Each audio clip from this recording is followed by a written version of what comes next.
Vale, ez dakit entzuten da.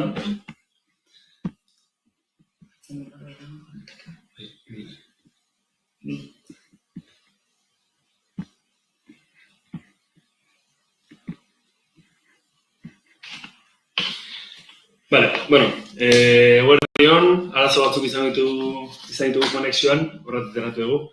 Baina, bueno, gaurkoan eko simple ingo dugu, uste egun zozketa inbarko gerula apuntatuko zen jendeagatik, baina azkenean bi pertsona bakarrik apuntatu dira, eta talde desberdinei daude sartuta, bakoitza talde desberdinen daude sartuta, beraz ez da zozketekin behar.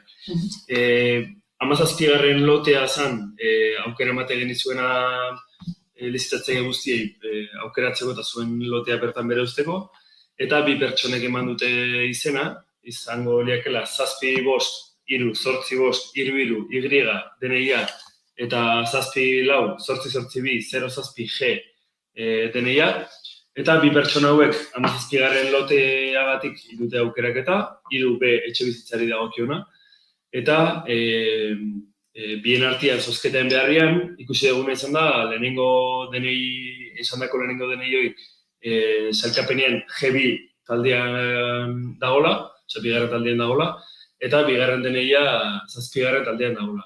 Bakizue hasieran izen emateko momentun, bakoitzan puntuazioan baremazio bat ditezala, adunatarra izan edo ez, soldatan arabera, eta hor, batetik 8 taldeen sailkapena inzitzei zuen denei, parte hartu zuneten guztioi, eta kasu honetan, izen emandakoen artean, bi pertsona bakarrik ditugu, eta bata bigarren taldeei daukio eta bestea 7. taldeari. Beraz, ez litzateke, aurkeztu genizkizuen oinarrien arabera, ez dugu zozketarekin behar, ze zozketa inbarko izateke bakarrik talde berdinari talde berdinen artean, talde berdin baten pertsona baino gehiago balin bat zuen, horien artean banaketa egiteko, ez?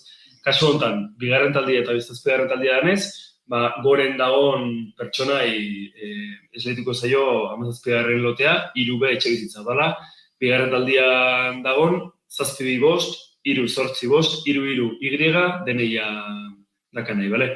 Orduan, 7-5-3-8-5-3-3 Y pertsona honek, 16. lotea zekan, eta bain aldatuko da, eta 17. lotea atxigituko zaio.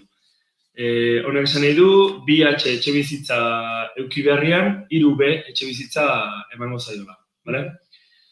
Hoi alde bat utzita, lehenengo erabakia hoxe da, eta bigarren aldetik, bere etxebizitza berria 17. loteai dagokionez, behai oain arte zegokion, 16. lotea libre gatuko da, dala 2H etxebizitzari dagokiona.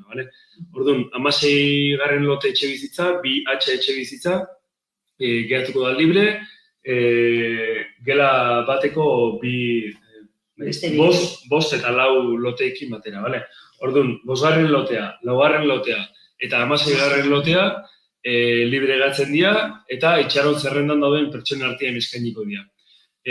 Aurrekoetan zozketa indegu, libre gatzen ziren artean eta zuek denon artean, baina ikusi dugu dinamika honek ez dakala amaierarik, eta beraz, azkeneko eskaintzan zehaztu genizuen moduan, oentxe libre gatu dien iruetxe bizitza hauek, gela bateko 2, 4 eta 5 loteak, eta oain libre geratu berri dan 16. lotea, 2H zenbaki duna, iruetxe bizitza hauek itxaron zerrendan eskainiko dira, zerrendatuta dauden urrenkera errespetatuta, Hoiek libre geratu ezkeo, horietakoren bat, ez balitz aukeratu izango, orduan zozketa berri bat egingo genioke.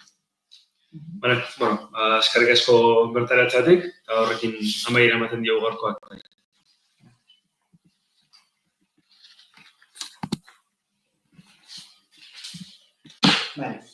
Baina orduan, zerrenda egokituko dugu, itxaron zerrenda